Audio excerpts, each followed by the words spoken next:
মহিয়ান গরিয়ান সর্বশক্তিমান আল্লাহ, তুমি তোমার কুদরতি নয়নে এই বিশাল কাফেলার দিকে তাকায় দেখো। দীর্ঘ সময় ধরে 9:30টার পরপরই স্টেজে উঠেছি। দেখতে দেখতে কখন জানি 12টার কাটা সুই সুই অবস্থা। দীর্ঘ সময় ধরে সূরা আরাফের 175, 176, 177, 178 এই কয়টা আয়াতের পরে ভিত্তি করে দীর্ঘ সময় কথা বলেছি। কথা এখন শেষ।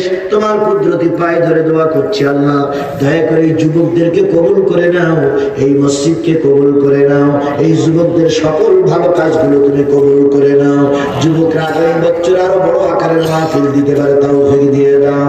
আমরা যারা এসেছিলাম কোরআনের কথা শুনাইতে, যারা এসেছিলাম কোরআনের কথা শুনতে, অতিথিরা যারা এসে নিজের কষ্ট উপার্জিত টাকাগুলো দিয়ে এই মসজিদে সহযোগিতা করে গেলেন, কিয়ামতের দিন আমাদের সকলের দানগুলো আল্লাহ তুমি কবুল করে নাও।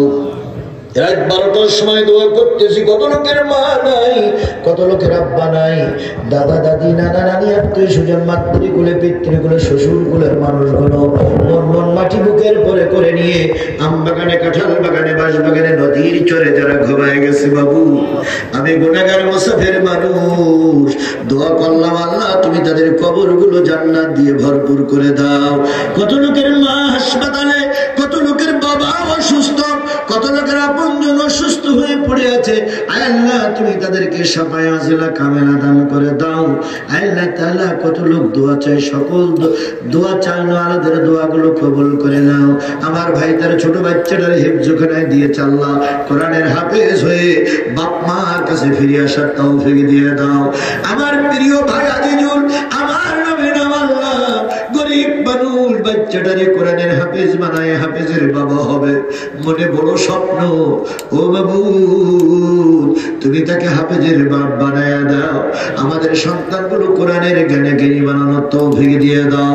এই যুবকদের পরে রহমত নাজিল করো, মা বোনেরা যারা এসেছিল তাদের পরে রহমত নাজিল করো। সর্বশেষ দোয়া আল্লাহ বিদেশি আগ্রাসনের হাত থেকে আমার দেশটারে তুমি হেফাজত করে নাও। ও বাবু আগের সরকার দেশের থেকে বিতাড়িত হয়ে বিদেশে যে ষড়যন্ত্রের কলকাঠি নাড়াচ্ছে, বাবু তার ফয়সালাটা তোমার হাতে দিলাম। আল্লাহ এই জালেমদের হাত থেকে দেশটারে বাঁচিয়েছো, এখন এই জালেমের কুচক্রি হাত থেকে আমাদের দেশটারে তুমি বাঁচাইয়া দাও।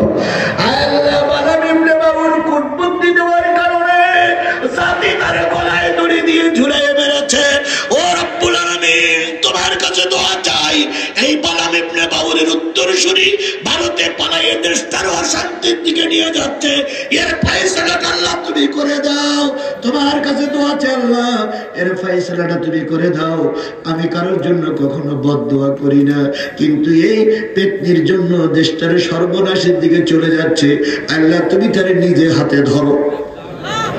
আল্লাহ তুমি তার নিজে হাতে ধরো, আল্লাহ তুমি তার নিজে হাতে ধরো, আল্লাহ তুমি তার নিজে হাতে ধরো।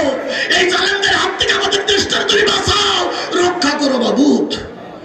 ভারত আমাদের দিকে চোখ রাঙায়, আল্লাহ ভারতের অনেক কিছু আছে, আমাদের কিচ্ছু নেই কিন্তু তুমি তো আসো। আমাদের কিছু নেই কিন্তু তুমি তো আসো। তুমি ভারতের তাবেদার আমাদের বানাই দিও না, ওই হিন্দুদের গোলাম আমাদের বানাই দিও না। আমাদের ত্রুটি আছে, আমাদের ভুল আছে, কিন্তু ভুলের মাসুলটা তুমি অমুসলিমদের দিয়ে শায়েস্তা করো না বাবু।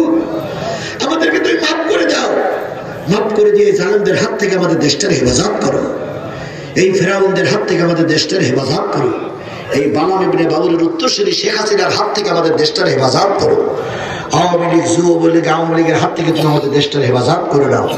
এই মসজিদের যাবতীয় কাজ তুমি গায়েব থেকে নিজ হাতে সম্পূর্ণ করে দাও। আগামী বছর এখানে বড় আকারের মাহফিল হতে পারে সে পরিবেশ তৈরি করে দাও। সুবহান রাব্বিকা রাব্বিল ইজ্জাতি আম্মা ইয়াসিফুন ওয়া সালামুন আলাল মুরসালিন। দাওয়ার আগে সভাপতির জন্য দোয়া চাই, প্রধান অতিথির জন্য দোয়া চাই, পিছনে যারা আছে সকলের জন্য দোয়া চাই, কবুল করে নাও। ওয়াজআল আখিরা কালামিনা ইনদাল মাউতি লা ইলাহা ইল্লাল্লাহ মুহাম্মাদুর রাসূলুল্লাহ। আসসালামু